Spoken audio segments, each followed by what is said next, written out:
Good morning 7 class. हमारा lesson चल रहा है lesson number 8 natural vegetation and wild life. अभी तक हमने पढ़ा कि forest across the world can be categorize into 6 type.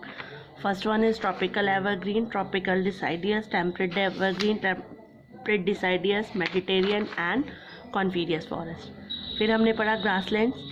Grasslands 2 type, there are 2 types of grassland, tropical grasslands in savanna and temperate grasslands. Temperate grasslands को अलग अलग नामों से बुलाया जाता है हर कंट्री में। फिर हमने पढ़ा शब्द, आज हम पढ़ेंगे डेजर्ट वेजिटेशन। डेजर्ट मतलब वो एरिया, रेगिस्तान, जहाँ पर रेत ही रेत होती है, तो वहाँ पर वेजिटेशन होना पॉसिबल ही नहीं है। डेजर्ट उस बैरन एरिया ऑफ लैंड को कहते हैं जहाँ पर बहुत कम बारिश होती है, बहुत ही कम। तो इसीलिए यहाँ की कंडीशंस जो होती हैं प्लांट्स और एनिमल्स के लिए पॉसिबल नहीं है। वहाँ पर वही प्लांट्स और एनिमल्स सर्वाइव करते हैं जो बिना पानी के लंबे समय तक रह सकते हैं।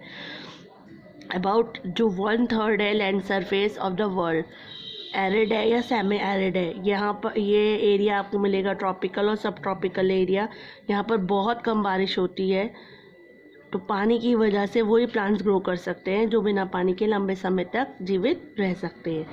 यहाँ पर हीट, गर्मी भी बहुत ज़्यादा होती है, तो इसीलिए आपको बता रही हूँ बहुत ज़्यादा हॉटनेस, बहुत ज़्यादा गर्मी, रेत और बारिश ना होने की वजह से वही पेड़ पौधे ग्रो करते हैं जो वाटर्स को अपनी लीव्स के अंदर स्टोर कर लेते हैं और अपने लिए पानी का बंदोबस्त खुद करते हैं। यहाँ पर जो प्लांट्स होते हैं, जो उनकी जो रूट्स होती हैं वो बहुत लंबी लंबी होती है, वो अपने लिए पानी का अंडरग्राउंड वाटर को खुद अपने लिए लेके आती हैं। तो जो मोस्टली प्लांट्स होते हैं यहाँ पर वो कांटे वाले होते हैं, जैसे कैक्टस, स्मॉल छोटे छोटे प्लांट्स होते हैं, स्मॉल शर्ब्स होते हैं। डेजर्ट मैरीगोल्ड और ड्राई अप ग्रास, इस तरह के प्लांट्स होते हैं। इसके अलावा बबूल, कीकर, अगर आपको पेड़ मिलेंगे भी तो बबूल और कीकर के ही पेड़ देखने को मिलेंगे। इन प्लांट्स इनको वाटर की जो ज़रूरत होती है वो जड़ें, इनकी जो रूट्स होती हैं वो इनके लिए पानी का काम करती हैं। एनिमल्स में आपको बताया था मैंने, camel is the most important animal. इसको शिप ऑफ द डेजर्ट भी कहते हैं, रेगिस्तान का जहाज, क्योंकि ये लंबे समय तक बिना पानी के रह सकता है। ये पानी को अपने पेट में कलेक्ट कर लेता है और उसी से इसका सर्वाइव होता है। इसके अलावा wild asses, hyena, scorpion, fox, jackal etcetera, ये सब वहाँ पर कॉमन है। Some of these animal move out of the cool nights, कुछ एनिमल्स जो हैं मूव आउट कर जाते हैं कूल नाइट्स में। And some live in burrows, burrows बनाकर हीट से बचने के लिए उसके अंदर एंटर कर जाते हैं, होल्स बनाकर छेद से बड़े उसमें एंटर हो जाते हैं। डेजर्ट्स है, यहाँ का जो टेम्परेचर है बहुत एक्सट्रीम है, जैसे कि दिन के समय में टेम्परेचर 50 डिग्री सेल्सियस तक पहुँच जाता है, और जबकि क्या कहते हैं नाइट में 0 डिग्री सेल्सियस हो जाता है। यानी दिन में जितना तेज़ी से बढ़ता है रात में उतना तेज़ी से घट भी जाता है। डेजर्ट में बहुत कम बारिश होती है, लगभग 250 मिलीमीटर, बस इतनी बारिश होती है पूरे साल में। तो रेन जो है वो भी पूरी नहीं होती है। Mostly desert are found 25 degree and 35 degree north and south of the equator, यानी आपको साउथ के इक्वेटर के 20 डिग्री और 35 डिग्री नॉर्थ और साउथ में आपको डेजर्ट मिलेंगे। जो वर्ल्ड का लार्जेस्ट डेजर्ट है उसका नाम है सहारा। सहारा इज़ द लार्जेस्ट डेजर्ट, जिसने कवर कर रखा है area of 9 million square kilometre. ठीक है, अब आपका आता है थंडर वेजिटेशन। थंडर क्या होती है? कोल्डेस्ट जोन, अर्थ का वो कोल्डेस्ट जोन जो बहुत ठंडा रहता है। Thunder is the coldest zone of the earth. यहाँ का एनुअल टेम्परेचर रेंजिंग होता है -40 डिग्री सेल्सियस विंटर में, -40 डिग्री सेल्सियस विंटर में, और ऑटम में भी 80 डिग्री सेल्सियस तो यहाँ का रहता ही रहता है। तो आप खुद सोच लीजिए कि कितना ठंडा एरिया है ये। Winter is much longer, winters जो होती हैं वो बहुत लंबी होती हैं समर की डिफरेंस में इन द थंडर रीजन में, जिसकी वजह से टेम्परेचर हमेशा ठंडा ही रहता है, बिलो फ्रीजिंग, 0 डिग्री तो रहता ही रहता है। Tundra region receive between 6 to 10 inches of precipitation, यानी 6 से 10 इंचेस पूरे साल में बारिश होती है। Less than most of the desert on earth, desert जो है उससे भी कम बारिश यहाँ पर होती है। थंडर ज़्यादा ठंड होने की वजह से, ये फिनिश वर्ड है, टुंड्रा मीनिंग ट्रीलेस प्लेन, यानी यहाँ पर बहुत ज़्यादा बर्फ़ होती है। प्लेन जो होता है, मैदान जो है वो ट्रीलेस होता है, एक भी मतलब पेड़ पौधा यहाँ पर नहीं होता।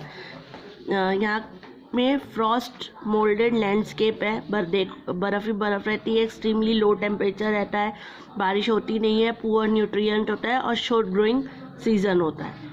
थंडर वेजिटेशन आपको मिलेगा North Pole, Europe, Asia, North America. यहाँ पर ट्री वही सर्वाइव कर सकते हैं जो बिना मतलब अपने आप को ठंड से बचा सकते हैं, क्योंकि यहाँ पर जो ट्रीज़ हैं वो कवर्ड रहते हैं बर्फ़ से, इसीलिए वो ट्रीज़ ग्रो कर सकते हैं जो रह सकते हैं। मैनी प्लांट्स, टेम्परेचर बहुत ज़्यादा कोल्ड है। प्लांट्स दैट आर कॉमनली, यहाँ पर जो मेन प्लांट्स हैं वो आपको मिलेंगे dwarf shrub, grasses, mosses and lichens. Animals ही वही सर्वाइव कर सकते हैं यहाँ पर जिनकी खाल बहुत मोटी है, जो अपने आप को ठंड से बचा सकते हैं, जैसे कि seal, walrus, muskox, arctic owl, polar bear and snow fox are some of the animals are found here. यानी वो एनिमल्स जो अपने आप को अपने लिए बचा सकते हैं ठंड से, इतनी ठंड से उनकी स्किन इतनी मोटी होती है कि अंदर ठंडी हवा एंटर नहीं कर पाती हैं। अब आपका आता है importance of natural vegetation. Importance क्या है नेचुरल वेजिटेशन की? आपको मालूम है पेड़ पौधे हमारे सब काम आते हैं। सबसे पहले वेजिटेशन हमको प्रोवाइड कराते हैं शेल्टर्स को, होम का। अगर जंगल नहीं होंगे तो एनिमल्स कहाँ रहेंगे, वो सड़कों पे घूमेंगे और हम उनके पेट में होंगे, इसीलिए उनके घर का काम करते हैं। हम लोगों को लकड़ी प्रोवाइड कराते हैं। हमारे ह्यूमंस की बहुत सारी एक्टिविटीज़ जो है बिना फॉरेस्ट के पॉसिबल नहीं है। सबसे ज़्यादा प्लांट्स हमें ऑक्सीजन देते हैं, ह्यूमन बींग्स को हम इनहेल करने के लिए ऑक्सीजन लेते हैं और एक्सहेल कार्बन डाइऑक्साइड करते हैं। अगर प्लांट्स नहीं होंगे तो हमें ऑक्सीजन नहीं मिलेंगे, और प्लांट्स नहीं होंगे तो कार्बन डाइऑक्साइड ज़्यादा हो जाएगी, तो वो हमारे लिए हार्मफुल हो जाएगी। इसके अलावा प्लांट्स हमें फूड प्रोवाइड कराते हैं, हमें सांस लेने की ऑक्सीजन गैस देते हैं। प्लांट्स प्रोटेक्ट करते हैं सॉइल को फ्रॉम डिग्रेडेशन से। इसके अलावा अंडरग्राउंड वाटर जो है वो प्लांट्स की जो रूट्स होती है उनके द्वारा, जब बारिश होती है तो सारा पानी उनके द्वारा नीचे ज़मीन में पहुंचता है। फ्लड से रोकते हैं।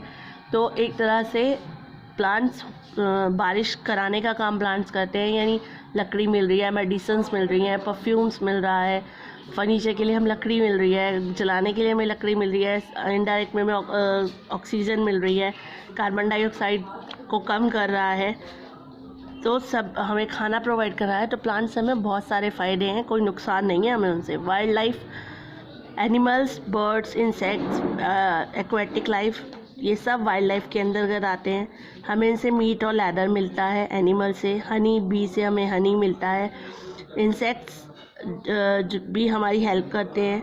बहुत खेती बाड़ी में तो बहुत सारे इंसेक्ट्स किसानों के लिए बहुत हेल्पफुल होते हैं। कुछ एनिमल्स होते हैं जो स्कैवेंजर्स होते हैं, जो डेड एनिमल्स का रिमेन्स खा जाते हैं।